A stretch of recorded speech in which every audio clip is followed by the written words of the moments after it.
Meow! What is up, everybody? My name is Mike Brown, aka Review King MB, and I have been sitting on doing this video for a while. I've had the idea of doing a video like this for quite some time.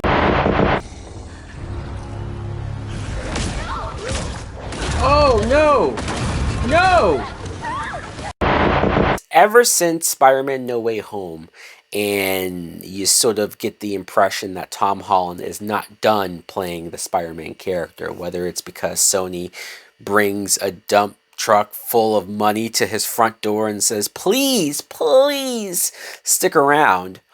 And they should do that, to be fair. But the ending of No Way Home, where he finally gets that awesome fucking suit and seems like he's about to become traditional Spider-Man. It's like, I don't want that story to end there when we're just getting to some good stuff, right? I mean, we had good stuff with Tom Holland, don't get me wrong, but people complaining about he's Iron Man Light, Iron Man Jr., oh, he got all of this stuff from the Avengers. I personally thought that was badass and cool because it was different, but I do want to see Tom Holland be a more traditional Spider-Man, so I want to see that. Because, as far as I can tell, Spider-Man 4 with Tom Holland is happening. These are some ideas that I want to see from Tom Holland's Spider-Man 4. We have it in canon that characters like MJ and Ned still don't remember that Peter Parker is Spider-Man. In fact, the world doesn't know who Peter Parker is. I guess he can just start from scratch as far as Peter's a nobody, so he will be treated like a nobody. Kind of the way Tobey Maguire's Peter Parker was treated by everybody. He was kind of a nobody with the exception of Aunt May. It's sad that Aunt May won't be around anymore, but I think it's important to have at least Ned find out, or Ned remember. You have that be a thing, because it's important for Peter to have somebody there to talk to have a friend at least, if not his aunt, to sort of share his struggles with, shares everything that is going on with his life and his superhero isms, and the chemistry between Peter and Ned is great. So I would like to find an excuse to bring that actor back. If people think that Ned just magically finding out or remembering is cheap, I understand that, then maybe we use this excuse to hire and cast somebody to play Harry Osborn. And maybe it wouldn't make sense that Harry Osborn would somehow remember Peter from their past, unless Harry Osborn wasn't in New York and so he doesn't have that spell consequence. Or was the spell like around the world? I guess it was. Fuck. Because everybody on TV saw. So I don't know, you're going to have to figure out how to make this make sense, where Harry Osborn can still be his long-lost best friend, and maybe he's now the side character. Either way, I think Peter having a friend is important. MJ, I would bring Zendaya back because she's too big of an actress, too well-known of a name, especially after Euphoria, and she's in a bunch of movies now. Bring her back just because if you can, then do it. But I would still leave it to where MJ doesn't know, doesn't remember. I think you can play into him trying to date her, starting over to get her to like him in a way, because originally MJ was stalking him. MJ was all about Peter and just sort of needed the time to tell him her feelings. This time, it's Peter who can be the one that's all into her and not stalks her because you don't want to be creepy, but you know what I mean. Watching her from afar, trying to figure out the right ways to talk to her, ask her out. That can be a cool dynamic.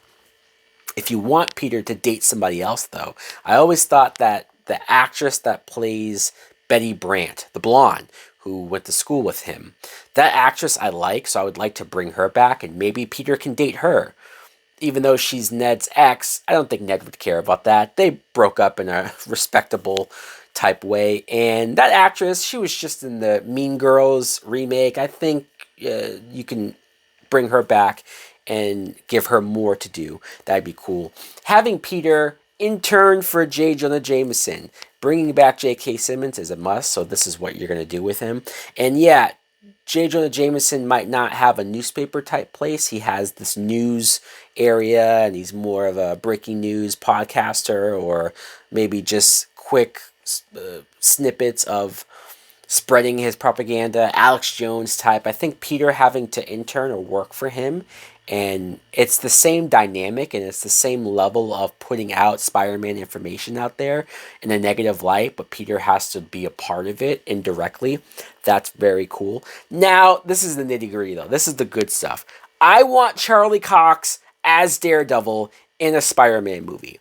This might be a long shot because it's Sony who makes these movies, and Marvel Studios is only in association, and I don't know how much in control of story or villains or that type of stuff that they're usually in charge with. I mean, I know No Way Home was mostly a Feige team thing, but this is more murky. Yeah, bringing in a character, we did just have Doctor Strange in No Way Home, and we had Tony Stark in Homecoming. You can do it for sure, and you had Nick Fury, and so I guess we have a history of doing it.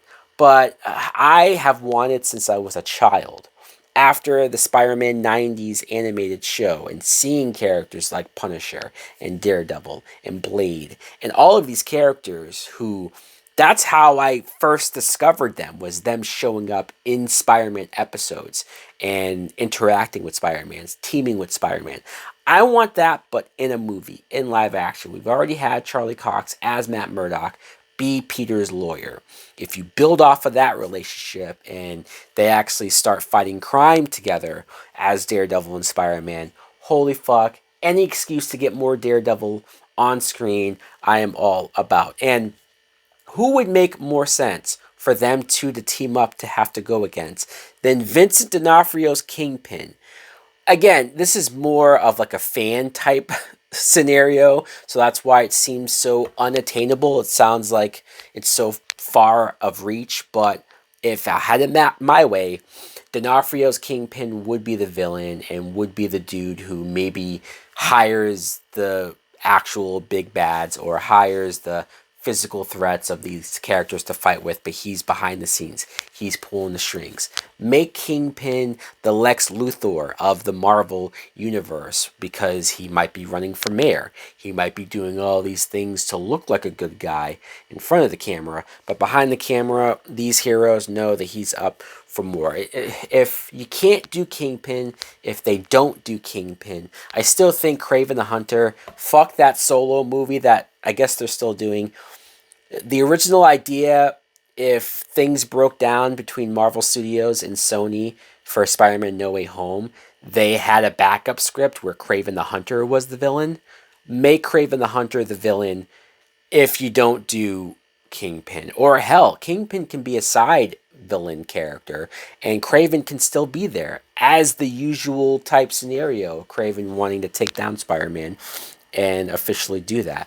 I would not do this in this one movie, but if you set up at the end of the film, post-credit scene, black suit Spider-Man. We already had in the post-credit, because Tom Hardy's Venom, who thank God is not in the same universe as all of this, but the little drop of symbiote was left behind. So if you tease in the post-credit that Peter Parker is going to get that black suit, that it will go on to him.